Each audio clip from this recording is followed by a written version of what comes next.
अभी हम लोग बात करेंगे भारत के समक्ष वर्ष 2024 पे क्या भू राजनीतिक चुनौतियां रहेंगी, क्या जो पॉलिटिकल चैलेंजेज भारत के समक्ष क्या रहेंगी, इस पर बात करेंगे। ठीक है, सबसे पहले हम लोग देखते हैं यूएनओ में, संयुक्त राष्ट्र संघ में, संयुक्त राष्ट्र संघ की सबसे सशक्त संस्था कौन है? संयुक्त राष्ट्र सुरक्षा परिषद। ठीक है, तो इस साल संयुक्त राष्ट्र सुरक्षा परिषद की बैठक होने वाली है, एक महत्वपूर्ण बैठक होने वाली है जिसमें संयुक्त राष्ट्र सुरक्षा परिषद की संरचना पर निर्णय लिया जाएगा। संयुक्त राष्ट्र सुरक्षा परिषद की संरचना पर निर्णय लेने के लिए संयुक्त राष्ट्र संघ की और सुरक्षा परिषद की एक महत्वपूर्ण बैठक होने वाली है। ठीक है, इसमें सुधार का मतलब क्या? संयुक्त राष्ट्र सुरक्षा परिषद, ठीक है, जानते हैं आप लोग, यूनाइटेड नेशन सिक्योरिटी काउंसिल में 15 सदस्य है, 15 सदस्य है। इसमें 5 क्या है? अस्थाई, और 5 और 10 अस्थाई। और अस्थाई सदस्य को क्या है? वीटो मिला हुआ है। किसी भी मुद्दे पर कोई भी एक सदस्य वीटो कर देता है तो वह मुद्दा वहीं पर समाप्त हो जाता है। क्लियर है? और ये 10 क्या है? अस्थाई सदस्य, इनको वीटो नहीं मिला हुआ है, अस्थाई सदस्य। अब वीटो जो है ये V5 वाले, इसको हम संक्षेप में V5 कहेंगे। ये वीटो पावर वाले जो है कौन कौन है? कौन कौन है? यूएसए है, ब्रिटेन है, और अरे ये भी नहीं जानते हम लोग, चीन, रूस और फ्रांस, ये है। ठीक है, अब इसका गठन, संयुक्त राष्ट्र सुरक्षा परिषद का गठन द्वितीय विश्व युद्ध की पृष्ठभूमि में हुआ। कब? द्वितीय विश्व युद्ध की पृष्ठभूमि में हुआ, और द्वितीय विश्व युद्ध के बाद शीत युद्ध का दौर चल रहा था। दुनिया 2 खेमों में बटी थी। आज जो उभरती महाशक्तियां हैं, ठीक है, वो उस समय महाशक्ति नहीं थी, उभर नहीं पा रही। तो उस समय ये 5 अस्थाई सदस्य बने, और इन 5 अस्थाई सदस्यों ने दुनिया के बड़े बड़े मुद्दों पर निर्णय लेना आरंभ कर दिया। ठीक है, अब इस संयुक्त राष्ट्र सुरक्षा परिषद में अस्थाई सदस्य के रूप में शामिल होने के लिए भारत जद्दोजहद कर रहा है। अतीत में भारत एक प्रबल दावेदार रहा है अस्थाई सदस्य बनने के लिए, लेकिन किसी कारणवश भारत नहीं बन सका। इस पर फिर कभी बात करेंगे। आज भी भारत अस्थाई सदस्य बनने के लिए जद्दोजहद कर रहा है, और भारत के समक्ष एक महत्वपूर्ण चुनौती इस साल रहेगी कि जो महत्वपूर्ण बैठक होने वाली है, उस बैठक के निर्णय को अपने पक्ष में मोड़ दे। अपने पक्ष में मतलब अस्थाई सदस्य बनने के पक्ष में मोड़ दे। यह है भारत का हमेशा से स्टैंड, यह रहा है कि संयुक्त राष्ट्र सुरक्षा परिषद जो है वह विश्व युद्ध, द्वितीय विश्व युद्ध के बाद इसका गठन हुआ है, लेकिन द्वितीय विश्व युद्ध के समय जो परिस्थितियां थी, उस समय की परिस्थितियों से आज बहुत काफी बदलाव आ चुका है। शीत युद्ध का पतन हो चुका है, शीत युद्ध खत्म हो चुका है, सोवियत रूस बीते जमाने की बात हो गई है। अब विश्व जो है वह बहुध्रुवीय है। ठीक है, तो वर्तमान में जो परिस्थितियां हैं, वर्तमान जो वास्तविकता है, उसके अनुरूप संयुक्त राष्ट्र सुरक्षा परिषद का गठन होना चाहिए। दूसरी बात, ये जो सुरक्षा परिषद है, इसमें यूएसए, ब्रिटेन, फ्रांस एक जैसे देश है। ब्रिटेन, फ्रांस यूरोप का प्रतिनिधित्व करता है, चीन एशिया का, रसिया कह सकते हैं यूरोप का ही। ठीक है, इसमें एशिया का समुचित प्रतिनिधित्व नहीं है। क्या चीन अकेले एशिया का प्रतिनिधित्व करता है? नहीं। ठीक है, भारत भी है। ठीक, उसके बाद अफ्रीका का एक भी देश इसमें है, लैटिन अमेरिका का एक भी देश है नहीं, है ना? ठीक है, और एशिया जैसे विशाल महादेश का केवल एक प्रतिनिधि है, कौन? चीन। भारत जो सबसे बड़ा लोकतंत्र है और आज सबसे बड़ी आबादी वाला देश भी बन चुका है। ठीक है, ग्लोबल साउथ का लीडर भी इसे माना जाता है, और अपने लीडरशिप को इसने प्रूव भी किया है। ठीक है, तो भारत का भी यह दृष्टिकोण रहा है कि इसमें बदलाव आना चाहिए। और भारत के साथ साथ और भी देश हैं, G4 के देश। G4 कौन कौन? G4 में जो संयुक्त राष्ट्र सुरक्षा परिषद में स्थायी सदस्य बनना चाहते हैं, भारत, जापान, ब्राजील, जर्मनी, ये G4 के देश, ठीक है। संयुक्त राष्ट्र सुरक्षा परिषद में अस्थायी सदस्यता पाने के लिए एक अनौपचारिक समूह G4 का गठन हुआ, जिसमें भारत भी है, जर्मनी है, ब्राजील है और जापान। इस G4 का विरोध करने के लिए कॉफी क्लब का गठन हुआ, जिसमें यूनाइटेड नेशन सिक्योरिटी काउंसिल यानी संयुक्त राष्ट्र सुरक्षा परिषद में अस्थायी सदस्यता के लिए भारत के साथ 3 और देश दावेदारी कर रहे हैं। ये 3 और देश कौन कौन है? Brazil, Japan, Germany. और इन चारों देशों ने एक G4 का गठन किया और G4 के सदस्यों को अस्थायी सदस्य न बनाने के लिए एक संगठन बना है, जिसको कहा जाता है अनौपचारिक रूप से कॉफी क्लब। कॉफी क्लब में इन देशों का विरोध करने वाले देश हैं, जैसे पाकिस्तान है, इटली है, अर्जेंटीना है, वगैरह वगैरह, ठीक है। तो ये एक चुनौती रहेगी भारत के समक्ष कि अस्थायी सदस्यता की दावेदारी करे और मजबूत दावेदारी करे और अस्थायी सदस्यता प्राप्त करने का प्रयास करे, ठीक है। महत्वपूर्ण बैठक होने वाली है और महत्वपूर्ण बैठक में जो वीटो पावर वाले 5 देश हैं उन पर दबाव पड़ेगा, उन पर दबाव पड़ेगा कि वे अपने विशेषाधिकारों में कटौती करें और संरचना का नवीनीकरण करें, यूएन सिक्योरिटी काउंसिल का पुनर्गठन करें, ताकि यूएन सिक्योरिटी काउंसिल सही मायने में पूरे ग्लोब का, पूरी धरती का, विश्व की तमाम आबादी का प्रतिनिधित्व करे। क्लियर है? ये भारत के समक्ष एक चुनौती रहेगी। और इसमें एक महत्वपूर्ण बात ये भी बता देते हैं कि इसमें जो अस्थायी सदस्य अभी है, इसमें यूएसए कमोबेश समर्थन करता है कि भारत अस्थायी सदस्य बने, हालांकि स्पष्ट नहीं रहता है। ब्रिटेन भी सहमत है कि अस्थायी सदस्य बने। रसिया पूरी तरह सपोर्ट करता है, रसिया को माना ही जाता है all weather friend, time tested friend. France भी पूरी तरह सपोर्ट करता है। एक चीन जो है हमेशा की तरह इसका रुख अस्पष्ट रहता है। कहता है चीन कि भारत, हम चाहते हैं कि भारत यूएन सिक्योरिटी काउंसिल में बड़ी भूमिका निभाए, लेकिन अस्थायी सदस्यता पर स्पष्ट रुख व्यक्त नहीं करता है। और चीन कभी संभवतः चाहेगा ही नहीं, या भू राजनीतिक परिस्थितियां बदले तो हो सकता है चीन और भारत एक हो जाए, चीन भारत के पक्ष में निर्णय ले, ठीक है। आज ही की खबर है, चीन के सरकारी अखबार ग्लोबल टाइम्स ने मोदी जी की भूरी भूरी प्रशंसा किया है। खैर चलते हैं आगे, ठीक है। तो ये एक पहले चुनौती क्या होगी? यूएन सिक्योरिटी काउंसिल में अस्थायी सदस्यता प्राप्त करने की दावेदारी। दूसरी जो पॉलिटिकल चैलेंज है भारत के सामने, अमेरिका के साथ संबंध को बनाए रखना, ठीक है। किसके साथ? अमेरिका के साथ संबंध को बनाए रखना, यूएसए के साथ। ऐसा मैंने क्यों कहा? अभी पिछले साल के अंत में ही आप लोगों ने सुना होगा कि एक सिख आतंकवादी के हत्या के मुद्दे पर, सिख अलगाववादी की हत्या, हरदीप सिंह निज्जर की हत्या के मुद्दे पर कनाडा और भारत के बीच तनातनी रही। और इस क्रम में यूएसए के द्वारा भी भारत विरोधी, मतलब ऐसी टिप्पणियां की गई जो भारत को नागवार गुजरा, ठीक है। और मुद्दों को लेकर, एक सिख अलगाववादी और एक आतंकी की हत्या के प्रयासों को लेकर भारत और यूएसए के बीच संबंधों में तनाव आया, ठीक है, तनाव आया। लेकिन दोनों देशों ने, भारत ने और यूएसए ने, भारत और यूएसए ने दोनों ने इस बात पर जोर दिया कि हम द्विपक्षीय संबंधों पर ज्यादा महत्व देते हैं, राष्ट्रीय महत्व के मुद्दों पर ज्यादा महत्व देते हैं, इसलिए हमारे बीच जो संबंध है उन पर कोई विपरीत प्रभाव पड़ने वाला नहीं है। तो माना जाता है कि भारत और यूएसए के बीच संबंध सामान्य ही रहेगा।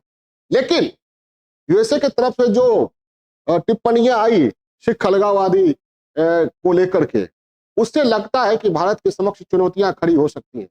और सबसे बड़ी बात, यूक्रेन के मुद्दे पर, ठीक है, यूक्रेन के मुद्दे पर यूएसए दबाव बनाएगा। किस पर?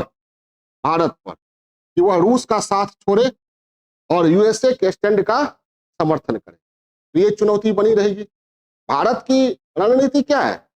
भारत आजादी के बाद से ही रणनीतिक स्वायत्तता का पालन करता रहा है, किसी देश का पिछलग्गू नहीं बना है। और अभी भी हमारी रणनीति वही है, हमारी विदेश नीति रणनीतिक स्वायत्तता पर ही आधारित है, ठीक है। और भारत चाहता है कि रूस से भी संबंध बना रहे और अमेरिका से भी संबंध बना रहे।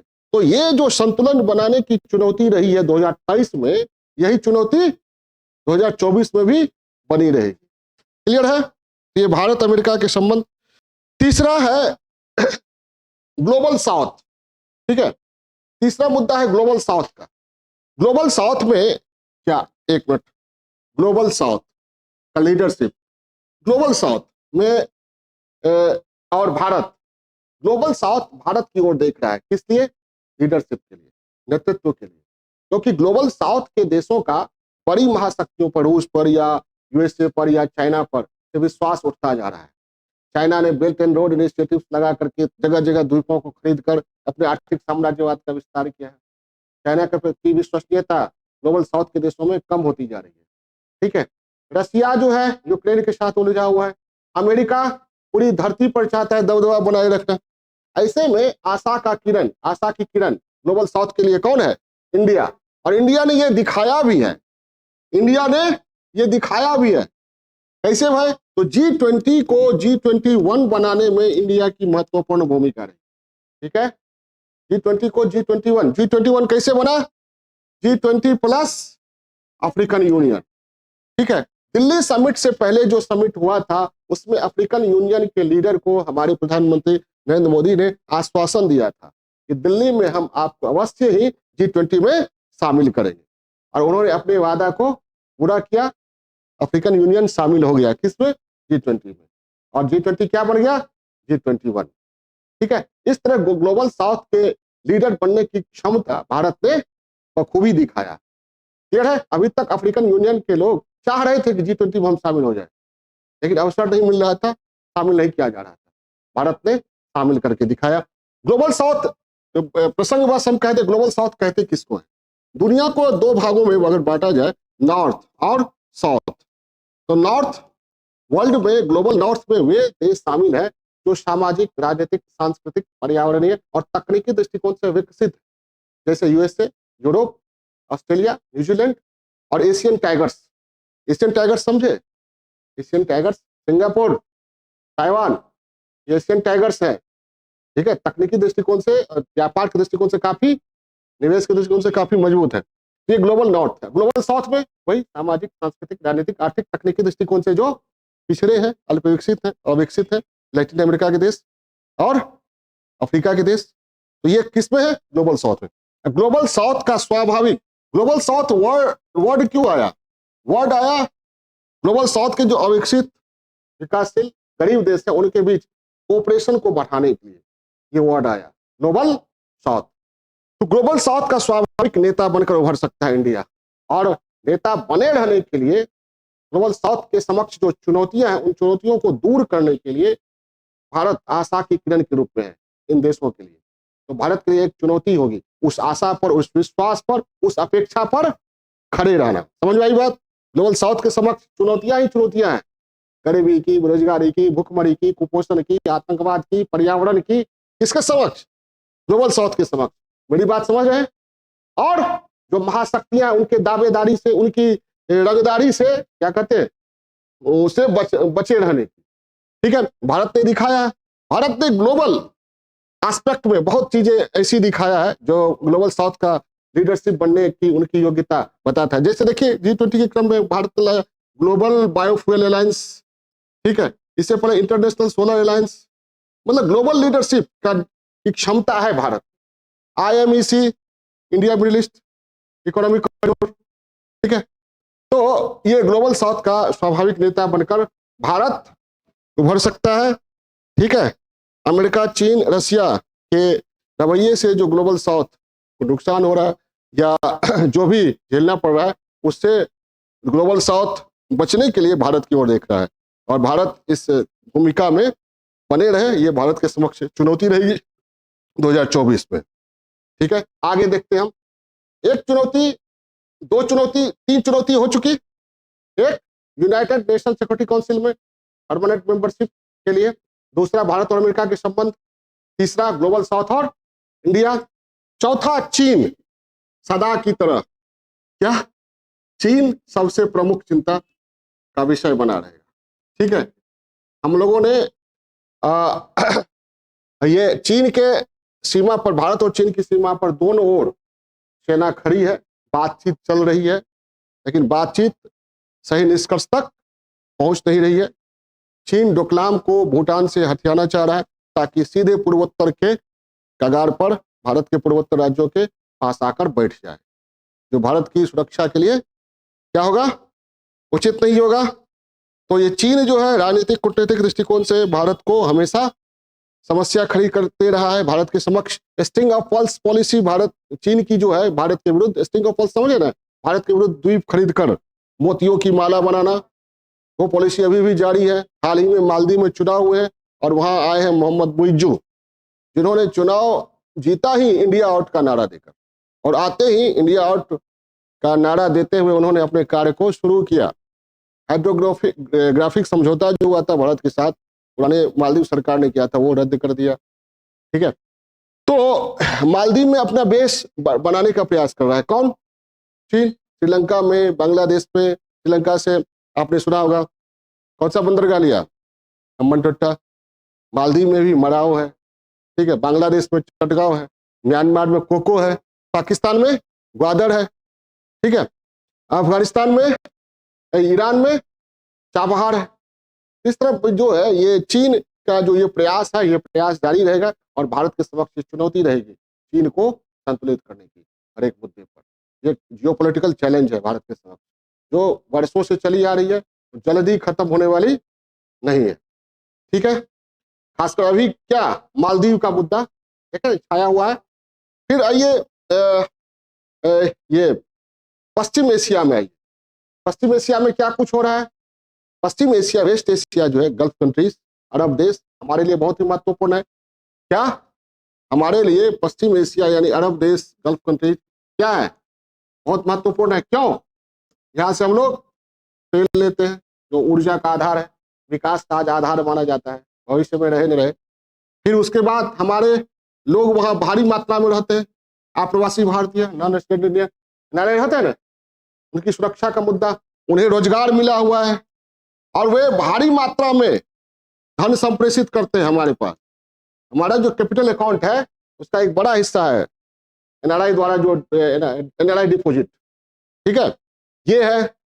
ठीक है, तो ये सब ठीक ठाक रहे, इसके लिए जरूरी है कि पश्चिम एशिया के देशों के साथ संबंध बना रहे। अब पश्चिम एशिया में एक मुद्दा जो है वो बहुत ही भारत को असहज करने वाला है। मुद्दा कौन है जो शुरू हुआ? इजराइल फिलिस्तीन, और दोनों के नेतृत्व से भारत के क्या रहे? अच्छे संबंध, भारत के अच्छे संबंध रहे। तो यहां भी भारत अग्नि परीक्षा दे रहा है। वहां रूस यूक्रेन के मुद्दे पर भी अग्नि परीक्षा दे रहा है। दोनों के, रूस और अमेरिका के बीच संबंध बना, रूस, अमेरिका, यूरोप के बीच संबंध को संतुलित करने के लिए चुनौती भारत के समक्ष है। यहां भी अगर इजराइल फिलिस्तीन का संघर्ष काफी बढ़ता है और फिलिस्तीन की तरफ से और भी लोग शामिल हो जाते हैं, समझ में आई बात, तो फिर भारत के लिए चुनौती खड़ा होगा। क्या खड़ा होगा? ऑयल का, जो एनआरआई रह रहे उसकी सुरक्षा का, वगैरह वगैरह का।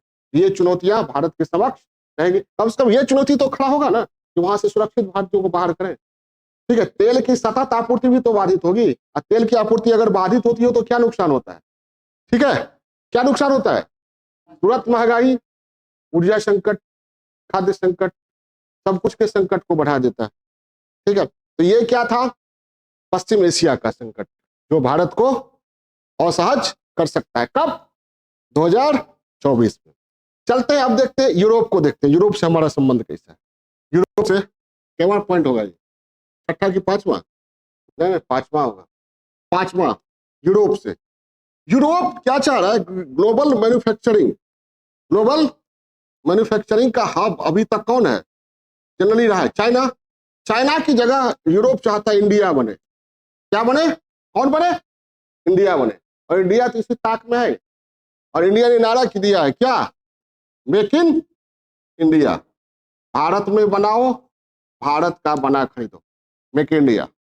ठीक है, और भारत यूरोप से चाहता है आर्टिफिशियल इंटेलिजेंस, मशीन लर्निंग और तकनीकी मुद्दे पर भारत चाहता है कि यूरोप से हमारा सहयोग बढ़े। आर्टिफिशियल इंटेलिजेंस हो, रोबोटिक्स हो, मशीन लर्निंग हो, सेमीकंडक्टर हो, 5G हो, 6G हो। ठीक है, तो भारत चाहेगा कि हमें ये यूरोप से सहयोग मिलता रहे। लेकिन चुनौती क्या खड़ी होगी? यूरोप क्या चाह रहा है 2028 में भी? यूक्रेन के मुद्दे पर भारत रूस का साथ छोड़े। तो वो जो चुनौती 2023 में थी वो अभी भी बने रहेगी। समझ में आई बात? ठीक है। छठा, चलिए अब अपने पड़ोसी देशों को देखते हैं। क्या पड़ोसी देश दक्षिण एशिया। सबसे पहले अपना बिछड़ा हुआ भाई को देखते हैं। बिछड़ा हुआ भाई कौन? पाकिस्तान। ठीक है। पाकिस्तान ये विडंबना है, भारत का ही हिस्सा था, लेकिन आज बहुत बड़ा सरदर्द बना हुआ है। और चीन जो भारत को कभी कभी आग दिखाता है, ठीक है, पाकिस्तान का भी उसमें योगदान है। कहा जाता है चीन भारत में जो आतंकवाद है वह पाकिस्तान द्वारा प्रायोजित है। भारत में जो आतंकवादी गतिविधियां हैं उन गतिविधियों की प्लानिंग कहाँ होती है? पाकिस्तान में होती है। ठीक है। तो वर्तमान में जो है भारत और पाकिस्तान के बीच बातचीत नहीं चल रही है, संबंधों में काफी खटास है और माना जाता है कि पाकिस्तान में हो सकता है चुनाव हो इस साल फरवरी में। तो चुनाव के बाद हो सकता है नई सरकार आए तो संबंधों में सुधार हो, लेकिन पाकिस्तान के साथ संबंध को सुधारना भारत के लिए चुनौती रही है और रहेगी। ठीक है। और इस चुनौती से हम पीछे छुटकारा नहीं पा सकते हैं, क्योंकि हम, पुरानी कहावत है, मित्र बदल सकते हैं पड़ोसी नहीं। वही ऐसा पड़ोसी है सगा भाई रहा। ठीक है। कहा जाता है भाई से जरा बड़ा मुद्दा ही नहीं, भाई से बड़ा मुद्दा ले नहीं, दोस्त नहीं और दुश्मन भी नहीं। वही हो गया है हमारे लिए। ठीक है। पाकिस्तान अगर साथ दे तो चाइना की औकात नहीं है, कुछ चलेगा ही नहीं। फिर बहुत सारी समस्याएं भारत की भी खत्म हो जाएगी और पाकिस्तान की भी। पाकिस्तान के कारण भारत डिफेंस खर्च बढ़ाता है और पाकिस्तान भी डिफेंस खर्च बढ़ाता है। उस खर्च का उपयोग भारत और पाकिस्तान दोनों अपने देश के सामाजिक आर्थिक विकास में कर सकता है। बहुत सारी चुनौतियां दोनों की खत्म हो सकती है। ठीक है। तो उम्मीद की जा सकती है कि इस बात को पाकिस्तान के हुक्मरान भी समझेंगे। हमारे हुक्मरान तो समझते ही है, बराबर प्रयास करते हैं, हाथ आगे बढ़ाकर हम लोग गले मिलने का प्रयास करते हैं, लेकिन पीछे छुरा भोंक दिया जाता है। ठीक है। इधर वार्ता उधर कारगिल, वाजपेयी जी के जमाने में हो रहा था। ठीक है। चलिए आगे बढ़ते हैं। तो ये पाकिस्तान का के साथ संबंध को ये मजबूती प्रदान करना और ये पाकिस्तान के द्वारा जो चुनौती प्रस्तुत की जाती है उससे निपटना, ये भी चुनौती रहेगी भारत के समक्ष। उसके बाद आते हैं बांग्लादेश। बांग्लादेश भी सगा भाई है, कह सकते हैं हमारा ही। ये ठीक ठाक। ठीक है। अभी यहाँ पर शेख हसीना है, हम बराबर कहते हैं शेख हसीना जब आती है, जब जब रहती है, भारत और बांग्लादेश के बीच संबंध हसीन हो जाते हैं। वहाँ एक है खालिदा जिया, बांग्लादेश नेशनलिस्ट पार्टी की है। तो वो जब आती है तो भारत और बांग्लादेश के बीच संबंधों में खालीपन आ जाता है। खालिदा आती है तो खालीपन आ जाता है, हसीना आती है तो संबंध हसीन हो जाता है। भारत के लिए यह बेहतर है कि वहाँ शेख हसीना ही रहे। बहुत अच्छी नेता है, समझदार है और ये जिम्मेवार, अच्छी पॉलिसी है इनकी। बांग्लादेश भी आगे बढ़े, भारत भी आगे बढ़े। ठीक है। और हमारी ये चुनौती होगी कि उस संबंध को बनाए रखे, किसी तरह का खटास ना आने दे, है ना। संबंध अगर किसी से बहुत अच्छा है आपका तो अच्छा बनाए रखना भी जरूरी है, वो चुनौती होती है। वहां सबसे ज्यादा चुनौती है, क्यों? थोड़ा सा भी कुछ अविश्वास ना हो तो संबंध क्या हो सकता है? बिगड़ सकता है, और उस बिगाड़ का लाभ बाकी लोग उठा लेंगे। चीन तो चाहता ही बांग्लादेश हमारे पक्ष में आ जाए, पाकिस्तान भी चाहता है हमारे पक्ष में आ जाए।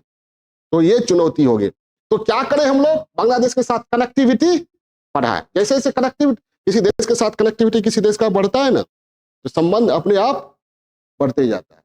ठीक है। दूरियां क्या होती है? मिटती जाती है। केवल भौतिक दूरियां ही नहीं, दिलों की दूरियां भी मिटती है। जब आप बातचीत करते रहते हैं, कनेक्टिविटी रहती है, तो सारा गिला शिकवा खत्म होते रहता है। और जब बातचीत नहीं रहती, संदेह बढ़ता जाता है। समझ में आई बात? हम लोग यही चाहते हैं कि बांग्लादेश पाकिस्तान से भी क्या हो, डायलॉग हो, आगे गिला शिकवा जो है वो खत्म हो, तो इसका लाभ बाकी लोग लेंगे। तो इसके बाद बांग्लादेश के बाद और ये देश मालदीव है, नई चुनौती खड़ा कर रहा है मालदीव। भूटान के साथ हमारा संबंध ठीक ठाक है, कभी कभी चीन के साथ संबंध बढ़ाने के प्रयास करता है भूटान, लेकिन भूटान वो खतरा मोल नहीं लेगा, क्योंकि चीन की साम्राज्यवादी नीति से भूटान भी अच्छी तरह परिचित है। भूटान एक भारत के साथ भूटान का आर्थिक सामाजिक सहयोग भी चल रहा है, बहुत बड़े निर्माण कार्य किए जा रहे हैं बहुत क्षेत्रों में। लेकिन भूटान के साथ संबंध को बनाए रखना चुनौती रहेगी, ठीक है, कि भूटान चीन के पाले में ना जाए, ये चुनौती रहेगी। क्लियर है? अब एक बहुत बड़ी चुनौती खड़ी कर रहा है कौन? ताजा ताजा मुहित जो है आए हैं, हम मालदीव में खेल खेल रहे हैं, चीन के गोद में जाकर आंखें दिखा रहे हैं, ठीक है, बाद में इनको समझ में आएगी। लेकिन मालदीव चुनौती प्रस्तुत कर रहा है। भारत इंडिया आउट का नारा देकर मोहित आए हैं और इंडिया को धीरे धीरे वहां से निकालने का प्रयास मोहित कर रहे हैं, जो न तो मालदीव के हित में है न भारत के हित में। तो इस प्रकार मालदीव भी चुनौती प्रस्तुत कर रहा है और यह चुनौती 2024 में बनी रहेगी। तो ये थी चुनौतियां, ठीक है। 2024 अभी पूरा बाकी है, हम लोग देखते हैं क्या क्या है। तो आप लोगों की नजर रहनी चाहिए कौन कौन सी चुनौतियां हैं और उन चुनौतियों के परिप्रेक्ष्य में क्या कुछ हो रहा है। तो जो भी एग्जाम्स होंगे, चाहे बीपीएससी हो, यूपीएससी हो, यूपीपीएससी हो, तो इन चुनौतियों के संदर्भ में सवाल बन सकते हैं। क्लियर है? ओके।